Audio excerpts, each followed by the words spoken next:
Maganda na na-explain nyo na actually there's tremendous amount of coherence pagdating sa response. And it looks fast enough kasi wala pang ilang oras pag may bullying nangyayari. Alam na namin, nakikita na namin yung mga drone shots, nasa-share namin online, nakikita natin yan. So that is a testament to the growing efficiency and coherence as far as interagency coordination is concerned. But pwede natin balikan, ano yung, kasi pagdating sa Philippine Coast Guard, again, napansin ko, base doon sa aking, whenever I share something on social media, parang surprise ang mga kababayan natin na, mukhang maganda yung mga barko natin. Di ba? Kunyari, may pinakita ko from Philippine Navy. Bago na to, ano ba to? Sabi ko, BTS yan, made in Korea yan, yung mga ganun, di ba? Kasi usually, meron tayong mga stereotype na, Philippines, dilapidated, backward tayo. So I think in terms of Philippine Navy, I think they have done a good job and na-share ko rin yung mga updates pagdating sa capacity nila, capabilities nila. And lalong-lalo na yung nangyayari ng joint patrols. Nakita nila na may mga barko din tayo maganda, hindi yung mga kulelat lang. Kasi I always say, you can play the David versus Goliath game kung mukhang may laban ka. Kasi let's not forget, David, if you follow the statue, right, there in Florence, was a strong, good-looking guy. I mean, like, may laban ka eh. Kasi iba yung kawawa, iba yung David. Yung David, underdog ka, pero may laban ka. So, pagdating sa Philippine Navy, napansin ko, the reason I'm explaining this because my separate interviews tayo with Philippine Navy, people from National Security Council. Can you tell us a little bit about Philippine Coast Guard? Yung size ng ating mga barko, how does it compare with what we had before, but also how it compares with the region? Kasi may mga guests tayo before, especially my other programs na sinasabi, the Philippine Coast Guard went from almost non-existent a generation ago to actually the leading Coast Guard force in ASEAN. Some would put it that way. And what is the real score pagdating sa Philippine Coast Guard to the degree that you can share now in the confidential? Well, para malaman nila David tayo, hindi lang yung Philippine Navy but yung Philippine Coast Guard. I mean, for the Philippine Coast Guard, fairly, we can say we are the David. No? Yes. Still good-looking, with a nice tone of muscle. Pero not as big as the Goliath. Right. I can say na good-looking with nice toned muscle kasi ang mga barko natin, hindi naman to second-hand. All of our vessels are brand new. All of these vessels came from Japan. That's the 1044-meter vessels. That's the 297 meters that we have. And then, we also have French vessel. The 83-meter, ito yung tinatawag nating Gabriela Silang, and also the 24-meter vessels. Ito mga flagship, ito mga to? Actually, ang flagship na natin na masasabi ng Coast Guard are the biggest vessels that we have. That's the 97-meter. The 97. Yes, Teresa Magbanwa and Melchora Aquino. These are puro mga babaeng pangalan. I mean, that's really something. That's really something, right? I mean, Spartan. Hindi lang David, Spartan. Amazona na to Amazona. But if you're going to compare it with China, although we can not, because of the limitation of logistics, we cannot always deploy the bigger ones, no? The 97 meters and the 83 meters. So what you can see from the resupply mission, we're always only deploying the 44-meter vessels. No? So, the 44-meter vessels, ito yung nakikita nila, maliit, pero mabilis. No? And then, the 97 meters, kung makita nilang malaki, pero, these are still smaller compared to the Chinese Coast Guard vessels. Once we deploy the 97-meter vessel, they can still deploy 110, 115 meters na mga barko. So, in short, we remain to be Goliath, David, and they are still the Goliath because they have bigger vessels, they have more number of vessels. For example, we deploy two 44-meter vessels to support the resupply mission. We can expect somewhere between 4 to 6 Chinese Coast Guard vessels ang i-deploy nila instead.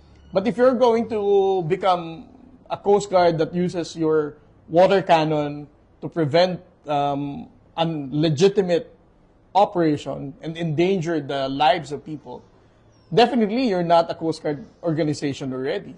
So I don't want to compare the ASEAN Coast Guard with that identity of the Chinese Coast Guard. I think they are deviant. And wait, so Commodore lang, ang sinasabi mo dito, fake yung Coast Guard nila, na talagang parang Navy nila yan? Or, well, papanggap definitely. lang na mukhang mabait lang na Coast Guard? And there were even reports that some of the retired PLA Navy warship were just basically painted white and commissioned to the Chinese Coast Guard. So, and also the structure itself, it's part of the Chinese Military Commission. Right. So, for me, we cannot really say that the Coast Guard identity for the Philippines, Vietnam, Malaysia, Indonesia, and even Japan doesn't align with the identity of what the China Coast Guard is. So in short, ang sinasabi mo, you scratch a Chinese Coast Guard, you'll get a Chinese Navy. I mean, literally, in this sense, literally, kasi yes. kinulayan lang nila yun, di ba? That's true. So, ano yung operational implication ito? Now, when it comes to dealing with China, you have to modernize the Philippine Navy, you have to modernize the Philippine Coast Guard, the two have to coordinate more. Is the idea of joint Coast Guard patrols also something that we have to look at this point? Kasi meron tayong mga joint patrols ng Philippine Navy with the US Navy, with the Japanese Australian Navy. Should we also look at more patrols? I mean, I remember last year, was it June or July, meron tayong first trilateral with Japan and US. Dito rin, medyo malapit sa South China Sea area. But are you looking at that also as emerging as a... I know it's a policy question, maybe it's beyond your pay grade, but from your understanding, put your scholarly hat as a security expert, do you think that could be also the direction of things? Because ang sinasabi mo is, deviant yung China, to put it nicely. I mean, bully sila, di ba? They're violating every basic principle of what a Coast Guard should stand for, not to mention principles of international law. On a one-to-one basis, mas malaki sila sa ating lahat, assuming, I mean, and they're not even really real Coast Guard. So, obviously, there has to be a kind of a multilateral response, right? Well, gaya sila mo, Richard, no? Last year we had the first trilateral Coast Guard exercise between the U.S. Coast Guard, the Japanese Japan, Coast yeah. Guard, and the Philippine Coast Guard. If the question is the upcoming trilateral exercise between these three countries will be happening also pretty much the same outside the exclusive economic zone? Kasi alam naman natin, within territorial sea, yung ano natin, what territorial sea in Mindoro. I think that's something that is can be considered as a good development as United States and the Japanese government support our position in the West Philippine Sea. But again, we cannot tell until the department... Yeah, it's a policy question. I understand. I don't want to put you on the spot. I know it's a policy question, but the thing is, I'm just saying yung direction of the wind, di ba? Etong balikatan this year was really unprecedented. Meron tayong exercises sa may Cagayan na medyo may kinalaman sa Taiwan, although of course not as overtly as some people put it.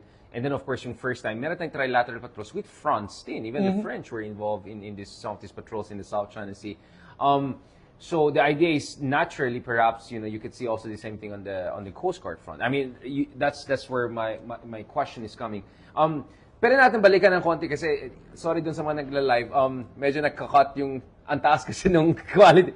Pero ulit, can you tell us a little bit again about ano yung capacity ng Philippine Coast Guard as it stands? Kasi sabi ko nga, pagdating sa Philippine Navy, medyo mukhang maayos-ayos na yung mga warships nila and they're acquiring more, they're looking at submarines. The Philippine Coast Guard, do you have like world-class, vessels who can go into the high seas and do the patrols with other countries and make us look good? I mean, again. Well, right now, to be honest with you, we have three of those Coast Guard So what are vessels. these three? Again, ulitin natin. 8301, 9701, and 9702. So, dalawang 97, isang 83. Isang 83 meters. 83. Ano yung mga pangalan nila? BRP Teresa Magbanwa, BRP Melchora Aquino, and BRP Gabriela Silang. Okay, all so of them it should be Amazon, hindi na David. Yeah. I think David yung Navy, kayo Amazon. I mean, these are all the... I mean, honestly, ako na-touch ako when nakita ko yung mga pangalan. And again, we have to emphasize it. And I'm sure people can Google it and see online. These are beautiful vessels. I've seen them in person. I've dropped by them. Masarap na, it feels good. I mean, we know we're never going to be as big as China for understandable reasons, but it's good to know that we have those kinds of vessels. And this kind of vessels, do they have the state-of-the-art electronics and other capabilities? They have the state-of-the-art communications capability, navigation as well. And all of these three Coast Guard vessels have helicopter hangar. So this can actually carry Interesting. Yeah.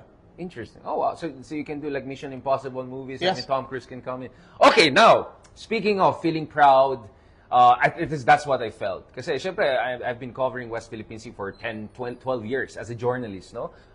And I saw massive improvement in terms of our Philippine Coast Guard, in terms of our Navy. Why I understand things on the part of China are on a completely different level compared to all of us. Now, having said that, speaking of pride and speaking of excitement and inspiration, meron pa rin tayong problema sa Pilipinas, right? Which is, nahihirapan ako maghanap sa mga ibang bansa, ang mga grupo ng tao na, I mean, ako, bilang isang academic and journalist, bukas ako sa debate. Right? As an academic, minsan kine-question ko pa yung mga claims ng Pilipinas. Sabi ko, nung 1970, sa totoo lang, tayo pa yung mga pinakamalakas. Medyo nabubuli pa natin mga kapitbahay natin. Tayo na unang gumawa ng mga So, as an academic, I'm willing to make that argument kasi objective ako. Pero para sa akin, medyo weird, medyo ibang level na pag meron kang mga tao na sinasabi nila makabayan sila, not necessarily makabayan block, I'm just saying makabayan sila, mahal nila yung bayan nila. And then, puro mga sinasabi lang nila is, lahat ng ginagawa natin, ano lang yan, tuta lang tayo ng Amerika, front lang tayo ng Amerika, or lahat ng mga ginagawa natin, tayong nanggugulo, tayong provocateur. Medyo, honestly, gets ko yan nung panahon ng dating presidente. Kasi yung presidente mo mismo, medyo ganun yung line. Pero iba na yung presidente natin, so hindi ko naintindihan bakit yung mga ibang tao, pinipilit nila na tayo ang mali, or kung hindi tayo mali, ginagamit lang tayo ng ibang powers katulad ng US. Tell me honestly, Charlie, how do you feel about this? Because I kind of have a sense of how you could feel. Although I'm not an official, as a Filipino expert, of course, I go all around the world and give a talk, right? Ang sarap nung feeling. Now, people come to you after your talk. I'm parang, good job, Philippines. You're standing up. Yung mga ibang ASEAN, hindi ko na sasabihin sino. Sabihin na, actually, sa totoo lang, tama yung ginagawa nyo, nakakayang gobyerno. I mean, I'm not gonna say which countries. And then, uuwi ka sa Pilipinas or bubuksan mo yung Twitter mo. In my case, 5 different accounts. Hindi ko na pag-usapan yung TikTok ko, di ba? Sasabihin, tuta ka ng Amerika, they are gonna tag you as working for... I mean, tapos babastusin ka, they'll make cartoons about you.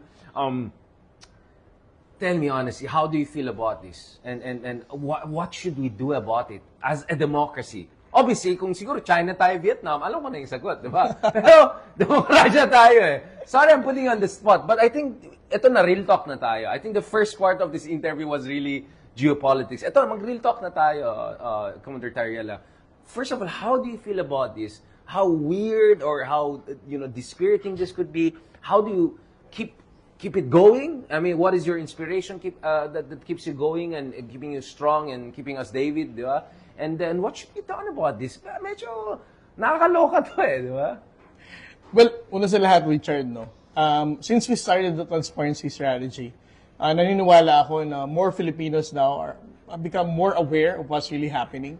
Kung meron bang iilan na mga trolls or figures or influencers na nagsasabi na ang ginagawa natin, magkakagera, mga tuta tayo ng Amerika, and I mean, you've seen how people really portrayed me on Twitter. Totoo yun, may mga caricature pa nga sa akin, di ba? I mean, those things na talagang nakakainis. Ngayon, ang tanong, how do I respond to this? And how do I see them? And how do you cope? I mean, and how do I cope, keep it right? strong and fresh, you know? David tayo eh. Yeah, David tayo. Para sa akin, when I look at the trolls na hindi talaga sila, alam mo yun, you can really tell naman whether this account is just an ordinary troll. Ako, iniisip ko na lang, he's just paid to do this. Kasi wala kang sariling identity. Kabuhayan wala kang, I mean, it makes me feel good na iisipin ko na itong tao na to, because may of his kabuhayan post, may kabuhayan siya dahil sa akin. Correct. And China, tuloy-tuloy ang foreign direct investment niya sa pagpapasweldo sa mga to. So, yan ang foreign direct investment. Yeah, we are actually helping our own economy because of these trolls, eh, di ba? So, on the good side of it, sa akin, okay na lang, may trabaho si Kuya. O talagang busy ngayon, double pay. Correct. Weekend. OT yung iba eh. OT. Madaling araw, nagtitweet sila, nagpo-post sila sa Facebook. They should thank me, no? And I'm so happy na I became instrumental para magkaroon ng livelihood ng ating mga kababayang Pilipino. Okay. Ang nakakasakit sa akin, Richard, is yung mga, alam mo,